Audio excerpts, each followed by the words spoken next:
على إثر نتائج المرسومة لحد الآن، فالترتيب المؤقت أصبح على الشكل التالي. قبل ذلك نتابع النتائج من جديد. نذكر إذن بالنتائج: رجاء رياضي ينهزم أمام الوداد، اتحاد طنجة تعادل إيجابي أمام الدفاع الحسن الجديدي، النادي المكناسي انهزم أمام نهضة بركان بهدف مقابل لا شيء، اتحاد تورقة بنفس النتيجة ينهزم أمام المغرب الفسيح، حسنية أكادير انهزمت أمام الجيش الملكي بثلاثة أهداف مقابل هدفين.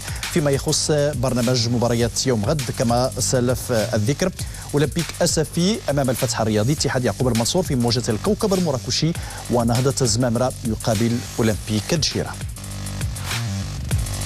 إذن المغرب الفاسي يتزعم سبورة الترتيب ب 41 نقطة، الجيش الملكي في المركز الثاني ب 40 نقطة، الرجاء ثالثا ب 39 نقطة، الوداد الرياضي ب 37 نقطة في المركز الرابع بنفس عدد النقاط، نهضة بركان في المركز الخامس، سادسا هناك الدفاع الحسن الجديدي، في الرتبة السابعة النادي المكناسي، وفي المركز الثامن الفتح الرياضي.